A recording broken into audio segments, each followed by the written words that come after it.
Morning, everyone. If you would open up your Bibles to the book of Proverbs, and I want to start off by saying, and I don't really mean to brag when I say this, but if you go and look at my Facebook right now, you'll find that I have 601 friends on Facebook. And you all are laughing because you realize that's not something to brag about, is it? How many Facebook friends do you have? I look at some preachers, some of them are in the thousands, and that's kind of a nightmare if that was actually, representative of how many friends a person had. Can you imagine trying to keep up with all of those people? We realize that gauging friendships, probably Facebook isn't the best place to look. And these social media sites probably haven't done us any favors when it comes to how we regard and how we think of the idea of what a friend really is. It seems like the basic definition of what a friend is nowadays is just somebody that isn't an enemy. As long as we don't hate each other, maybe we live in the same proximity to each other, or we recognize each other's faces and we're not each other's throats, then I guess we're friends, right? And we realize that when we look at the Bible presents a much different concept of what friendship is. And maybe because of all this kind of worldly and kind of the fact that friendship's become this throwaway word, we just don't really appreciate friendship that much because we don't see it for what it is in Scripture, which is a very unique relationship and one that is really a gift from God. And some people have even gone so far to say that friendship is part of God's very own nature when you look at the relationship between Father, Son, and Holy Spirit. It's a family relationship. It's a friendship relationship that exists between the Godhead. And you and I are invited to participate in that. And so when you read Proverbs and you begin to go through that, you begin to realize that godly friendship is so much deeper and better and greater than what we might call friendship or Facebook friendship. And what stands out to me about that is that Proverbs is replete with all of these passages on friendship. And what is the book of Proverbs? What does it represent? What's the overall theme of Proverbs? It's wisdom. Isn't it interesting? The one book in the Bible, and we realize we gain wisdom from all the books of the Bible, but the one book of the Bible that says this is all about wisdom talks over and over again about friendship. As if to suggest that it is hard to live and lead a wise life if you don't have friends, and if you aren't surrounded by the right friends. And so even just when we see the presence and the amount of attention that is given to this idea in Proverbs, we begin to realize that friendship is indeed a very valuable thing. You recognize in Proverbs 18 and verse 24, it says, a man of many companions may come to ruin. It's not about having a large quantity. It's not about having 600 friends on Facebook. In fact, the more kind of casual friendship relationships that we have, he says, that could potentially bring a person to ruin. He says, here's what matters. He says, there is a friend who sticks closer than a brother. Friendships like that are not run-of-the-mill. They're not something that you can find by clicking a button on Facebook. Friendships like the one talked about in Proverbs 18 and verse 24 is extremely rare. Because we realize we're not talking about mere acquaintances.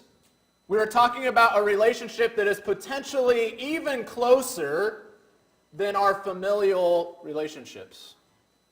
He says there is a friend that is even closer than your sibling, than your brother, than your sister. David and Jonathan, they're kind of the most famous example of what friendship is, or the great friendship that we see between them in the Bible. And it goes even one step further, that what they had was even more rare, as it describes in 2 Samuel 1, verse 25 through 27, when Samuel is lamenting the loss of his friend Jonathan, who had been there for him through thick and thin, even standing up for him to his own father, Saul, who was seeking to kill and destroy David. You see Jonathan even willing to give up his own line to the throne as he submits to the will of God and recognizes David as the anointed king. But in 2 Samuel 1, verse 25 through 27, David laments how the mighty have fallen in the midst of the battle. Jonathan lies slain on your high places. I am distressed for you, my brother Jonathan. Very pleasant have you been to me. Your love to me was extraordinary, surpassing the love of women. How the mighty have fallen, and the weapons of war perished. I won't ask how many of us have friends that are closer to us than our wives. That seems like maybe that was a problem in David's life. If he had prioritized his marriage and his family, maybe things would have gone a little bit smoother for him. But I will ask this question: how many of us have a friend that is closer to us than our own siblings? Some here, maybe many of us here, might say that we don't have that. Others, you might say that you have maybe one. Still more might say something, I'm closer to everyone than I am to my siblings. Maybe that represents you, but what we recognize is that he's saying there's this friendship that's so intimate, it's even greater, it even surpasses that of a brother-sibling relationship that we have in family. I think even just as we lay that out, we recognize that this is a very rare thing. And it's kind of become a cliche at this point that we live in one of the most connected generations in the history of the planet, and yet at the same time, paradoxically, we live in one of the most disconnected eras in in all of human history, really. And so it begs the question, why are these friendships so rare? And even before all the technology, having a relationship that is that close, that is closer to us than family, that has always been a rare thing. Why is it such a rare thing? C.S. Lewis, in his book on the Four Loves, he describes friendship this way, and perhaps this is one reason why it is so rare. He says, friendship is unnecessary. He'll unpack that. We understand in one sense it's very necessary. But in another sense, he says friendship is unnecessary like philosophy, like art, like the universe itself, for God did not need to create. Think about that. Did God need the universe? No. He created it. Why? Because in some way, I believe it enriched his existence. He says friendship's like that. It has no survival value. Friendship isn't about creating family and creating life the way that romantic love is. And also our working relationships, what are those about? Those are about, well, I need to have some sort of connection with these people. I'm with them every day, sitting next to them every day. And after all, I want to move up in the world and make money and put food on the table. Those kinds of relationships, every relationship in our life serves some sort of utility, necessity type of a function. Even our relationship with our children, we realize that if I'm not serving my role in this relationship, they could starve. They could suffer.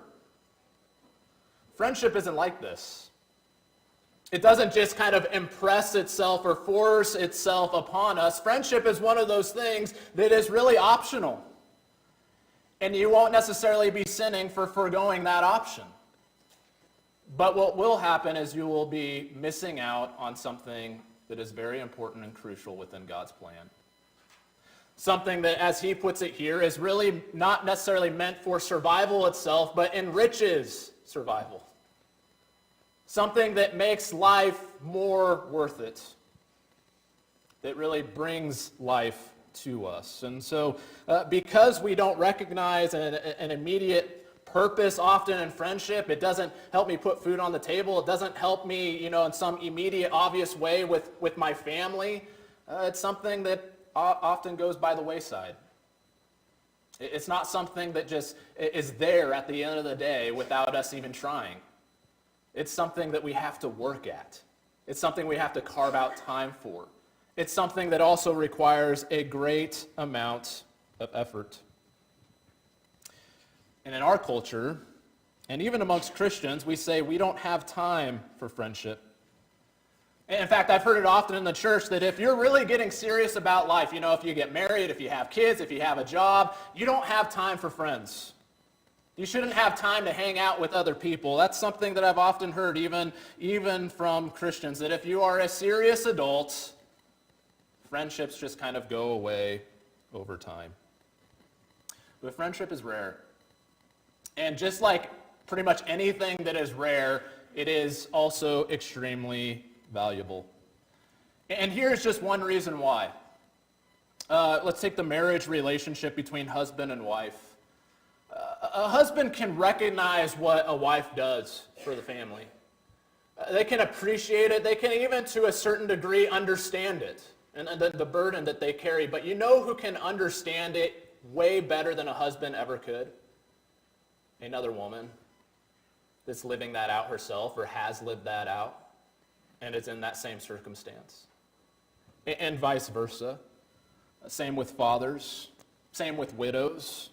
Same with young and old. It's interesting when you're young, even just a couple years age difference, you look at that when you're a teenager and say, I can't be friends with that person. They don't understand me.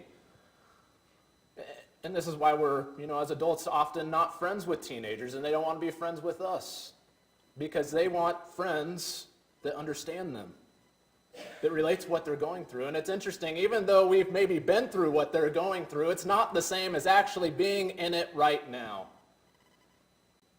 And so we have all these relationships in our lives, but we recognize it's the friendship relationship that provides something unique. Not necessarily better, and not necessarily worse, but in fact provides something unique and is as much a part about God's plan as the other relationships in our life. In fact, maybe it's even a greater part of God's plan. Because in heaven, will marriage continue? That relationship will eventually change. And what will we be left with? Will it not be a brotherhood, a friendship relationship that exists for all of eternity?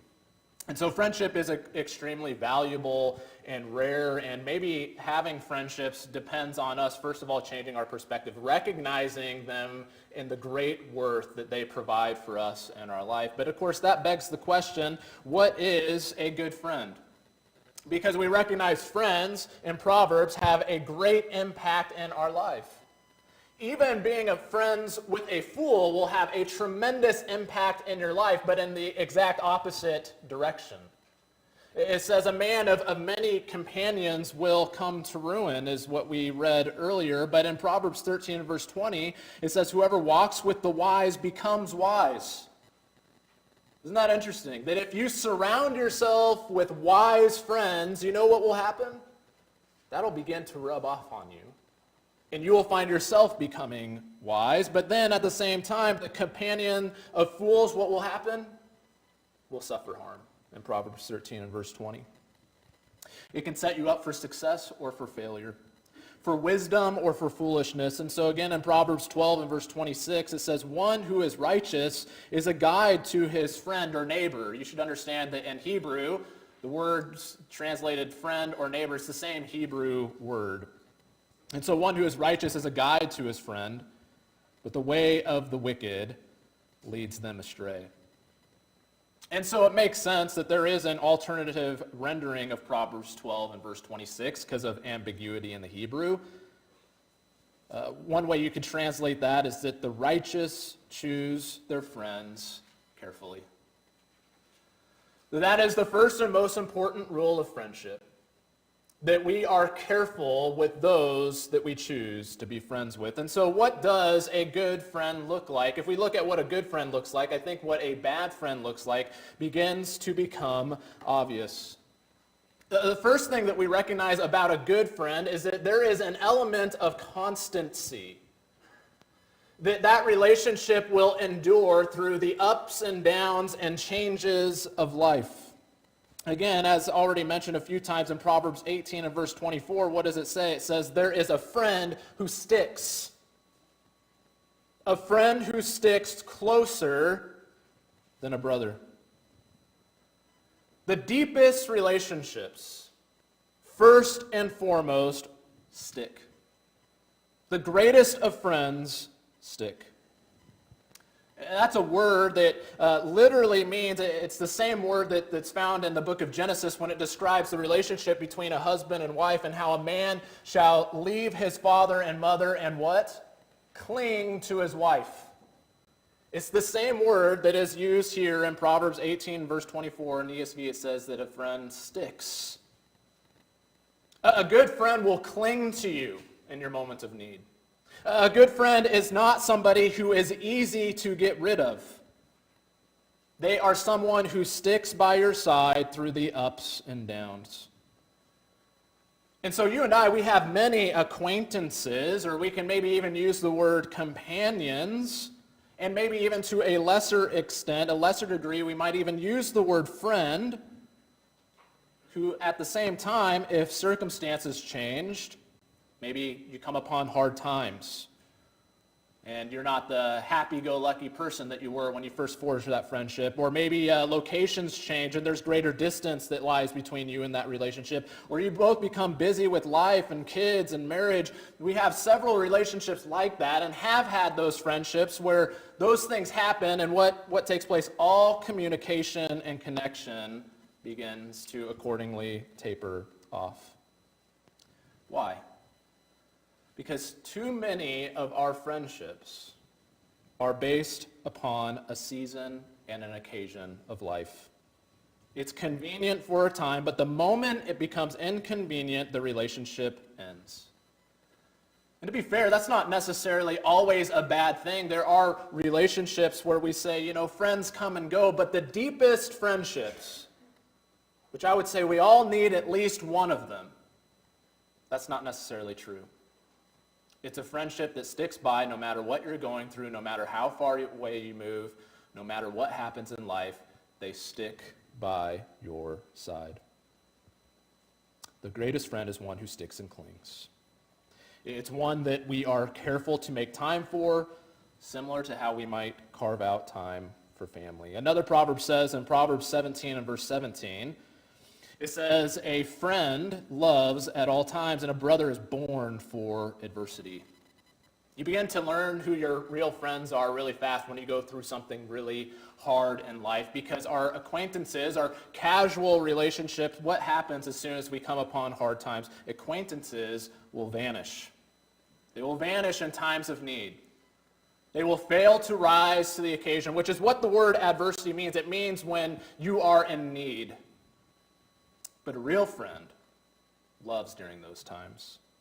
And indeed, the relationship, the friendship itself, will actually become stronger through such times as these. And so, first of all, a good friend is one who is constant, one who sticks. Secondly, a good friend is one who is careful. And I never would suggest typically the Message Bible or read from it. This is maybe the only time I've ever will read from it. But one of the funnier Proverbs to me, because it just is so relatable, I think we all have a story like this, is in Proverbs 25 and verse 17. And the Message Bible actually nails this verse. It says, when you find a friend, don't outwear your welcome. Show up at all hours, and he'll soon get fed up. Isn't that true? A friend recognizes that there are boundaries. In other words, a friend who sticks and a friend who loves at all times is not the same as saying a friend loves you all the time. They're just constantly calling and texting and reaching out and showing up at your door, several times throughout the week. That is not necessarily the same thing as saying a friend loves at all times. What we talk about when we say that is a friend that loves at all circumstances of life, but not round the clock, 24/7, constantly in your face and in your ear. I can remember I had one relationship with a certain leader that was an elder in the church at the time, actually, and it wasn't here. It was a long time before this. But I used to get calls at all hours of the day. It would be a Wednesday night, worked all day Wednesday, and then at about 9:30 at night, I would get a phone call. And naturally, the first time that happens is you think, this must be an emergency. I mean, who would call me at 9:30 at night? Nope, just calling just to chat. Hey, how's it going? And this would happen over and over and over again, even getting a call on Christmas Day just to chat. And it gets to the point where you see the number show up on the screen, and you're going, oh, here we go again. A good friend doesn't do that. A good friend recognizes that you have a life outside of them and that your world doesn't revolve around that one relationship in your life. But I will say this, a good friend is always there when they are needed. And that's the difference. They're not necessarily on your doorstep at every hour of the day, but they are always there when needed. They are careful to give you an appropriate amount of space, but they are always there when needed. They recognize boundaries and are careful to honor them. You might go months without speaking to them, but I think about Jonathan and David. What was the time span that they went when it came to communication? Wouldn't there have been a great break in communication as David is on the run and there's civil war going on within Israel, and yet when they had opportunities to reconnect, they picked up exactly where they left off. That's what a friendship looks like. And so again, to reemphasize, a friend is careful, and what I mean by that is this definition: they show thought or attention. They are conscious of your season of life and what is going on in your life. And it's not just that they're careful with their presence in your life, or lack thereof, but they are also especially careful with their words. They, in their words, show that they are in tune with your circumstances. They can read you, we might use that expression, and they will act accordingly. Another proverb is Proverbs 25 and verse 20. Whoever sings songs to a heavy heart is like one who takes off a garment on a cold day and like vinegar on soda. You know what that's saying? It's saying if you sing a happy song when somebody's going through spells of depression and sadness, they're saying that's not a good thing. In Proverbs 27 and verse 14, it says, whoever blesses his neighbor with a loud voice rising early in the morning will be counted as cursing. It's not just about saying good things. It's about knowing the right things to say in the given moment that our friends are going through. And just to kind of help you with that, a couple of examples come to mind. I've used this example before in my own ministry. I remember there's a younger man in our congregation going through some pretty hard times, and he was meeting with the other preacher, with Jack, who was here a couple months ago. And I knew he was going through hard times, but I saw they were meeting together, and I kind of barged in on their one-on-one, and I said, hey man, how's it going? And the look on his face was just like, how can you ask me that? You know how it's going. And those things, we kind of need them in order to learn, right? And so fast forward several years later, there's another lady at the church where I was trained to preach, and her husband were so good to me during that time. He was a former preacher, just as sweet and as encouraging as could possibly be. And unfortunately, within the last year or so, he passed away. And so when I went back there and saw her, the worst thing in the world that I could possibly say is, how's it going? Because we know how it's going, in the sense that it's not good when you lose your spouse. And so having that other experience in the back of my mind, I realized that is one thing I cannot say. So what did I say? I said, I'm so sorry for your loss. My mom and dad, when they lost their daughter Lacey, they had one individual come up to them and say, at least you're still young so you can have more. In all those examples, you have people that are well-intentioned. The good intentions are not the problem. What's the problem? Recklessness. You have people that have good intentions, but they're not being careful to consider what is going on in a person's heart during a particular season of life. To give a more biblical example, think about Job and his friends. His friends thought, you know what, we need to solve all of Job's questions and answer all of his struggles that he's having and how he views God during this particular season of life. And what was the result? What does Job say? Miserable comforters are you. Because that's not what Job needed. What he needed was people and friends to listen and to provide comfort. A good friend recognizes such needs in moments of life, considering how to respond suitably. Thirdly, a good friend has candor. I feel like I'm just wrong saying that word sometimes. It sounds too fancy for me, but it's a good word that gets across the point of a couple Proverbs. Candor is, quote, the quality of being open and honest in expression. Friends don't support each other no matter what. Doesn't that sound kind of weird to say? Because isn't that the cliche in our culture? Friends support each other no matter what. There's a sense in which that's true, in the sense that we stick by them no matter what. But it's untrue in this sense that no matter what they think, no matter what they do, no matter how they treat the relationships and the people they care about in their life, we're just going to support them no matter what. Just approve of them no matter what. And yet that's precisely what culture says a good friend does. That if you have a friend who disagrees with you, if you have a friend that kind of calls you out or says that you're doing something wrong, that person, they're a hater. They're not a real friend. Just leave them behind. Have nothing to do with them. Maybe they're even considered a bully in some cases. And yet, Scripture says the opposite. Scripture says in Proverbs that those who constantly support, who never correct, who never say anything but exactly what you want to hear, that is the type of person we should be most wary of in our life. In Proverbs 27, verse 5 through 6, it says, "Better is open rebuke than hidden love. Faithful are the wounds of a friend, and profuse are the kisses of an enemy." Profuse, that means that it just never stops. It's never ending. It goes on. It's multiple. It's all the time. He says the kisses of an enemy are profuse. The compliments, the pats on the back. He says that's what your enemies do. That is not how a friend operates. And so do we understand what the proverb is saying here? He's saying that when you notice your friend is at fault, maybe they're caught in sin, and you turn a blind eye to that, that's a problem. He says, better is open rebuke than hidden love or concealed love.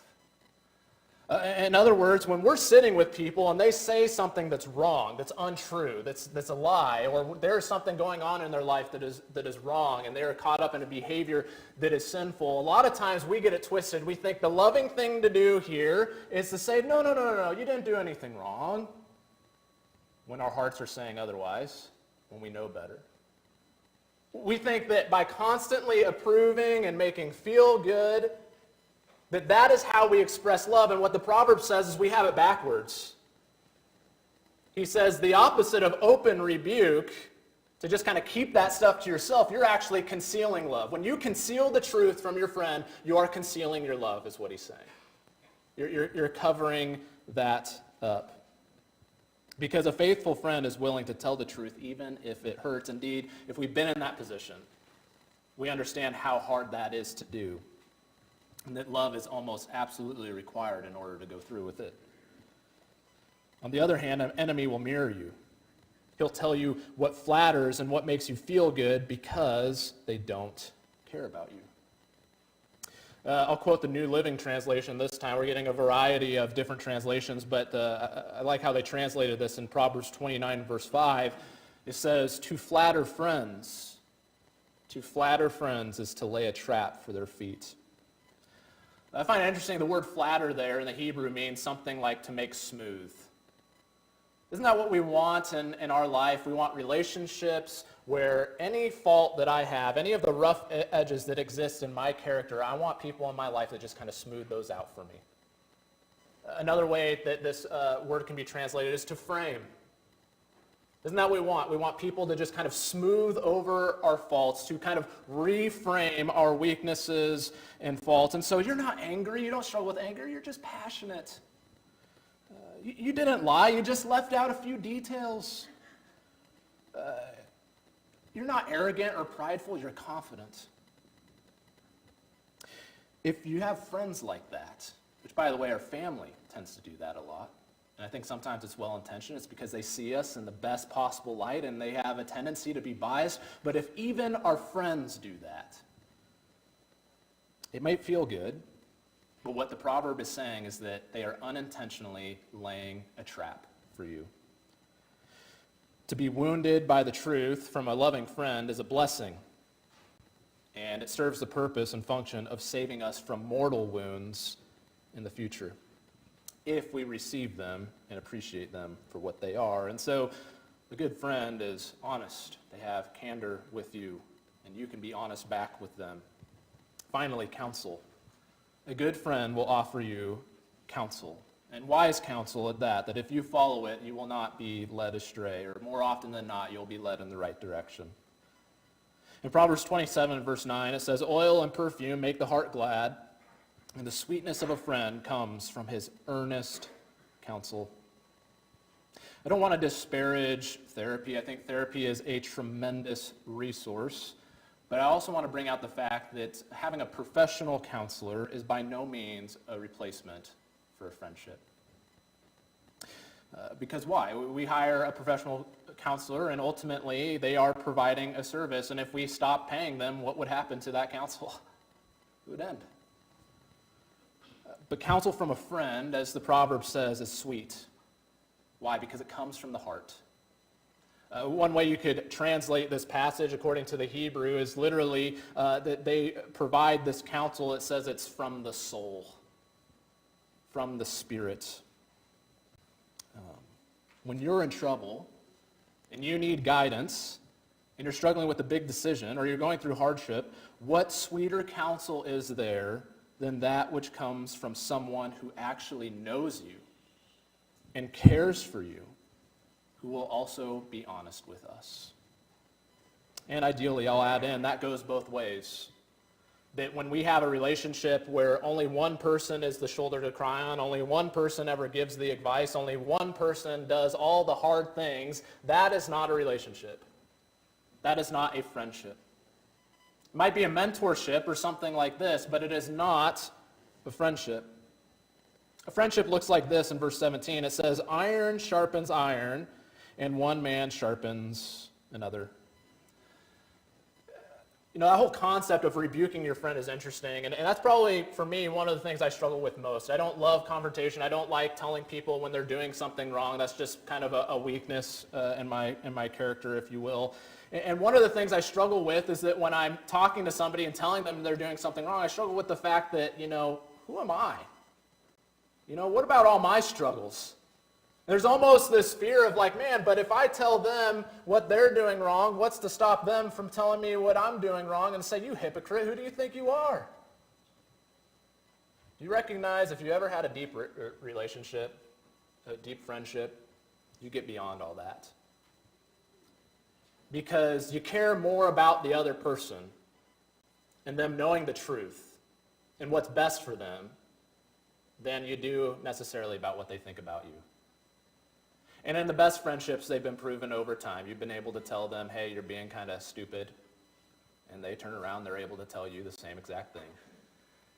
And so trust builds up in that relationship. A good friend will offer us wise counsel and will help each other get rid of our weaknesses, and through our strengths, we strengthen one another. And so, of course, our biggest problem is creating these types of friendships. How do we create this deep of a friendship? And I don't know if I know exactly how to answer that. I don't know if I'm the greatest person in the world at forging that level of friendship, but maybe there's some things that we can infer from some of the texts that we have considered this morning. I think first and foremost, number one, in order to create deeper friendships, you have to be deliberate. Let me emphasize, you have to be deliberate. Not waiting for somebody else to step up and extend and make an effort to be your friend. You have to be deliberate. I think about Jonathan and David, and again, that was rare stuff. And Jonathan and David, didn't they have every excuse in the world to stop being friends with each other? I mean, literally, the number one enemy in David's life was Jonathan's dad. Jonathan is next in line to inherit his father's throne. If David survives, then, David's going to be the king instead of Jonathan. And not to mention all the other things that they had going on in their lives, and the distance, and the problems, and yet that relationship endured till the end, didn't it? And why is that? Because 1 Samuel 18:1, it says, as soon as he finished speaking to Saul, the soul of Jonathan was knit to the soul of David, and Jonathan loved him as his own soul. Jonathan and David, they had distance, they had the passage of time, they had family and political pressures, and even personal reasons to give that relationship up, but it endured. Why? Because it was something they deliberately, purposefully pursued. It was something they made an effort to keep. And let me say this, Jonathan and David had far less tools and opportunity to keep that relationship going than we do now. And yet we find ourselves struggling to create and maintain our relationships. We have cell phones. to call and text one another, to check in whenever we need to. We have cars and the ability to close miles of distance in mere minutes. We acknowledge also at the same time we have pressures.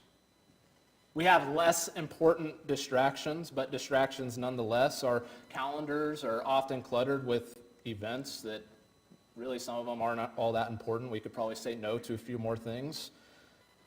We got other problems.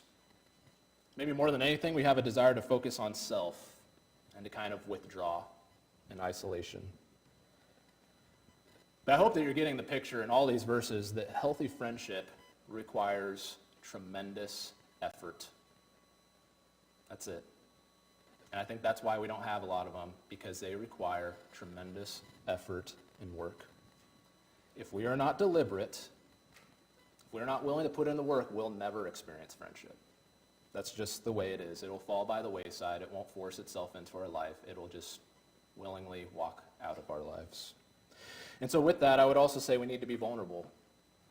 It just flat out, friendship requires us to be vulnerable. At some point, we have to get beyond talking about sports and the weather. You have to talk about the things that are actually going on in your mind and in your heart. In other words, you have to tell the truth. And that's scary. That's hard to open up about our struggles, or to be willing to receive correction, or to, share the truth about what we think about things or how we view a particular scripture. We need to be vulnerable. That whole word, it comes from the idea of a willingness to be wounded. And this is probably why, by the way, men are the worst at making friendships, because we don't like to be vulnerable. We like to keep it surface. And that's why so many men are not experiencing deep relationships. But I'll put this challenge to you. Friendship requires courage. So which is it going to be? Are we going to be vulnerable and risk people seeing us as less manly, or are we going to be cowards? That's really what it comes down to. It takes courage to be vulnerable, doesn't it? It's probably the biggest thing that prevents deeper relationships. It's fear. Fear of people knowing the truth. The fear of hearing and opening up myself to accountability. Fear of posturing myself in a way that says, man, I need a friend. I need help. I need advice. I need encouragement. I don't have all the answers. I don't know what to do. That takes a level of courage and humility. And then finally, just as important as all those things, you need something in common. You need something in common. And let me be clear, you can be very, very different, but at some point you need something in common. And I'll say that thing you need in common, it needs to be something outside of just your desire for a friend. So many people, the number one thing that they want in life is they want a friend. And if that is our number one desire, guess what? We will never have a friend. Because the moment that friend that we're about to make, something becomes very important to them, a particular interest, a problem that needs a solution, we're going to say, yeah, I don't care about that, I just want a friend. You see the problem? Friends are working towards a common goal. They are not looking necessarily at each other, but they are together looking and setting their sights on something bigger than themselves. As one person said, friendship happens when we say something like this: "You too? I thought I was the only one." Again, this doesn't mean we're the same. Otherwise, how could we sharpen each other? But we might be significantly different, but we share something important in common, some major part of who we are, a similar vision, a similar goal. And so for God's people, what should the number one thing be, of course? It should be God. It should be Christ. There can be other things, and inevitably there will be other things, but our deepest friendships should have God at the center. Isn't that what was at the center of David and Jonathan's relationship? It was not necessarily one another, but it was God and his plan, and in that case, his plan for David. I'll share one story. There's a girl that emailed me, this has been a long time ago, and they told me that that's what they're looking for in a church, somewhere where they can make friends. And Natalie and I made a big effort to connect with them, taking them out to eat, having them over, just trying to include them in our lives, having, open and honest conversations to a certain degree, but then that particular person started making decisions that were just wrong according to what God said. And to Natalie's credit, she talked to her about that, and guess what happened to the friendship? It ended. Because the most important thing to that person was not Christ. It was friendship. It was having a friend. For us, it's Christ. And if another person doesn't share that most important thing in our lives, it should be extremely difficult and should be an obstacle to having a deeper relationship with them. And so I'll give you another example. One of my very good friends is Jack Hafer, to give a positive example. Probably maybe my best friend. And what's interesting about that is I'm 31 years old, and I'm pretty sure he's like 100 years old at this point. He doesn't like the same movies, doesn't like the same books, doesn't listen to any of the podcasts that I listen to or follow anybody on YouTube that I follow. But you know what we have in common is he's trying to follow Jesus. And that's what I'm trying to do. And certainly we have other things in common. But I'll tell you, that is by far the most significant. None of the other things in our life that we have in common would be powerful enough to make this 31-year-old and 107-year-old friends other than our relationship in life with Christ. Where else do you find that? And so it's in the church where we have people that are vastly different. The world looks at it and says, I don't get what it is. These people couldn't be more different, a lawyer and a plumber, whatever. Oh, they share the most important thing. They share a relationship with God. We have people in this room. This room is full of people who are trying to follow Jesus, and therefore this room is full of opportunities for friendship. But if we could just step back for a moment. After researching what these Proverbs say about friendship and a person kind of considering this, I listened to one lesson, and they made an interesting point that connected with me. He said, researching these things caused him to feel two things. That number one, it created in him a crushing conviction.